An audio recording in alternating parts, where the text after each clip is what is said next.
நடிகர் ரஜினிகாந்தின் 74வது பிறந்த நாளை முன்னிட்டு ரஜினி கோவிலில் புதிய திருவுருவ சிலை பிரதிஷ்டை. திரைப்பட நடிகர் ரஜினிகாந்தின் 74வது பிறந்த நாளை முன்னிட்டு மதுரை திருமங்கலத்தில் அமைந்துள்ள அருள்மிகு ஸ்ரீ ரஜினி திருக்கோவிலில் ரஜினி நடித்த மாப்பிள்ளை திரைப்பட பாத்திரத்தின் திருவுருவச் சிலை பிரதிஷ்டை செய்யப்பட்டது. மதுரை மாவட்டம் திருமங்கலத்தில் முன்னாள் இராணுவ வீரர் கார்த்திக் என்பவர் தமிழ் திரைப்பட நடிகர் ரஜினியின் மீது கொண்டுள்ள அபிமானத்தின் காரணமாக அருள்மிகு ஸ்ரீ ரஜினி கோவில் ஒன்றை உருவாக்கி கடந்த சில ஆண்டுகளாக வழிபாடு செய்து வருகிறார். அண்மையில் நவராத்திரியை முன்னிட்டு ரஜினி இதுவரை நடித்த திரைப்பட கதாபாத்திரங்களைக் கொண்டு கொலு அமைத்திருந்தார். இக்கோவிலில் ஒவ்வொரு நாள் காலையும் மாலையும் பூஜைகள் நடத்தப்பட்டு சிறப்பு வழிபாடுகள் செய்யப்படுகின்றன. இந்நிலையில் நடிகர் ரஜினிகாந்தின் 74வது பிறந்தநாள் இன்று கொண்டாடப்படுகிறது. இதனை அடுத்து அருள்மிகு ஸ்ரீ ரஜினி கோவிலில் இதுவரை இருந்த ரஜினி சிலைக்கு மாற்றாக மாப்பிள்ளை படத்தின் கதாபாத்திரத்தை மாடலாக கொண்ட புதிய திருவுருவ சிலை பிரதிஷ்டை செய்யப்பட்டது. திருக்கோவில் நிறுவனரும் நடிகர் ரஜினிகாந்தின் தீவிர அபிமானியமான கார்த்திக் கூறுகையில், கடந்த 2021ஆம் ஆண்டிலிருந்து ரஜினியின் திருவுருவச் சிலையை வைத்து வழிபட்டு வருகிறோம். குறிப்பிட்ட சிலை ரஜினியின் உருவ அமைப்பில் 50 விழுக்காடு மட்டுமே பொருந்தி வந்த காரணத்தால் அவரது 74வது பிறந்த நாளை ஒட்டி சற்றேறக்குறைய 80 விழுக்காடு அவரது உருவத்தை ஒத்த மாப்பிள்ளை திரைப்படத்தின் கதாபாத்திரத்தின் அடிப்படையில் இந்த சிலை உருவாக்கப்பட்டுள்ளது. பழைய சிலை 250 கிலோ எடையும் 3 அடி உயரமும் கொண்டதாகும். தற்போது பிரதிஷ்டை செய்யப்பட்ட இந்த சிலை 300 கிலோ எடையும் 3.5 அடி உயரமும் கொண்ட முழுவதும் கருங்கல்லால் ஆன சிலை ஆகும்.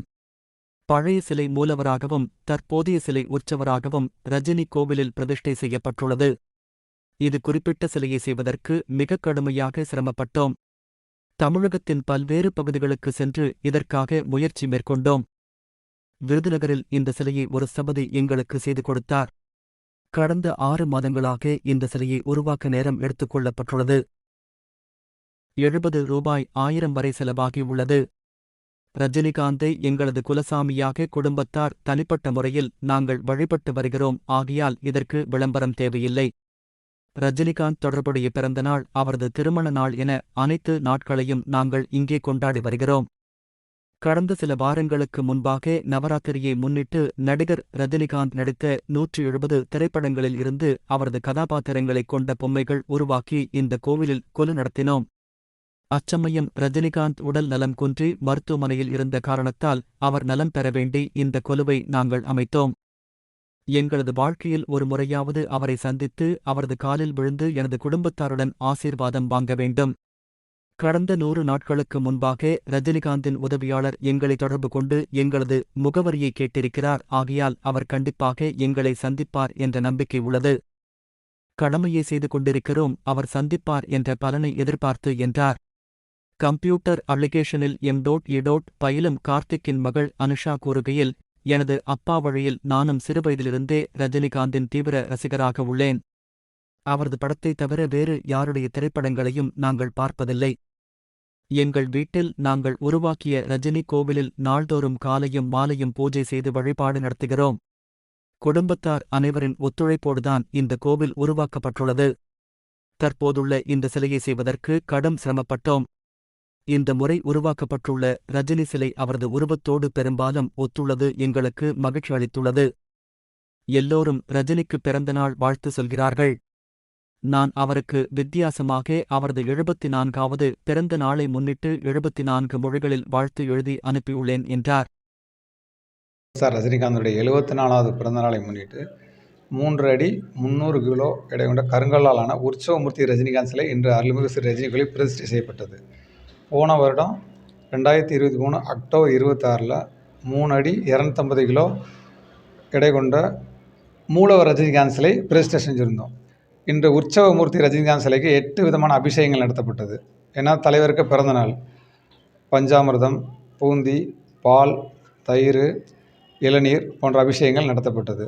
எங்களுடைய ஆசையெல்லாம் சூப்பர் ஸ்டார் ரஜினிகாந்த் பல்லாண்டு பல 100 ஆண்டு காலம் வாழ வேண்டும் என்று வாழ்த்துகிறோம். இப்போ கோயில்னு வச்சுருக்கீங்க, பொதுவாக கோயில்னாலே பொதுமக்கள் வந்து செல்கிற இடம் தான்.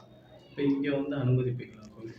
இல்லை, இப்போ தலைவரை வந்து பார்க்கணும், தலைவருடைய உற்சவமூர்த்தி சிலையை போல் மூல சிலையை பார்க்கணுன்னா கண்டிப்பாக வந்து பார்க்கலாம். அது அலவுடு தான். வந்து பிறந்த நாளுக்கு வந்து வாழ்த்து சொல்றதா இருக்கட்டும், போஸ்டர்ல தான் வாழ்த்து சொல்லிக்கிருக்காங்க. இப்ப நீங்க சிலையாவே வச்சு அவருக்கு வந்து வாழ்த்து சொல்லிக்கிருக்கீங்க. இது காரணம். இல்லை, எங்கள பொறுத்தளவு எங்க குலசாமி. நாங்க அவர கடவுளாவே நினைக்கிறோம். அதனால தான் முழுக்க முழுக்க அவர் பிறந்த நாளுக்கு நாங்க சிலையே செஞ்சு அவர வணங்கிட்டு இருக்கிறோம். இப்ப கோவில் கட்டுற அளவுக்கு ரஜினி மேல உங்களுக்கு ஈடுபாடு எப்படி வந்துச்சு? சிறு வயதில அம்மா, அப்பா சின்ன வயசுல ரஜினி படத்துக்கு தான் என்னைய கூட்டு போயிட்டு இருந்தாங்க. நானு, அண்ணன் எல்லாருமே அவருடைய படத்த மட்டும் தான் பார்ப்போம். அவர் மேல ஒரு அபிதமான அன்பு. 99ல படையப்பா பார்த்துருக்கும்போது தான் எனக்கு துணை ராணுவ படையில வேலையும் கிடைச்சு. முதல்ல சின்ன சின்ன படங்கள வச்சு கும்பிட ஆரம்பிச்சேன். அதுக்கப்புறம் சரி, அவருக்கு நம்ம சிலையே பண்ணி கும்பிடணுன்ற ஒரு எண்ணம் வந்துச்சு. அதனால தான் இப்ப கோயிலே கட்டி அவருக்கு சிலை வச்சு வணங்கிட்டு இருக்கோம். பொதுவா வீட்ல வந்து ஒருத்தர் தான் ரஜினி ரசிகரா இருக்க முடியும். இப்ப வந்து இந்த குடும்பத்துல வந்து 4 பேருமே ரஜினி ரசிகரா இருக்கீங்க. எப்படி? நாங்க பார்க்குறது எங்க குலசாமி ரஜினி படம் மட்டும் தான் பார்ப்போம். வேற எந்த நடிகர் படத்தையும் நாங்க பார்க்குறதில்ல. அதனால வாழையடி வாழையாவே நாங்க அவர் படத்த மட்டும் பார்க்கலாம். அவருக்கு மட்டுமே தான் ரசிகரா நாங்க இருக்கிறோம்.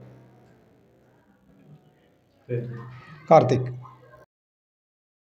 செய்திகளை உடனுக்குடன் லீடர் தமிழ்நாடு யூடியூப் சேனலில் லைக் மற்றும் ஷேர் மற்றும் சப்ஸ்கிரைப் செய்யவும்.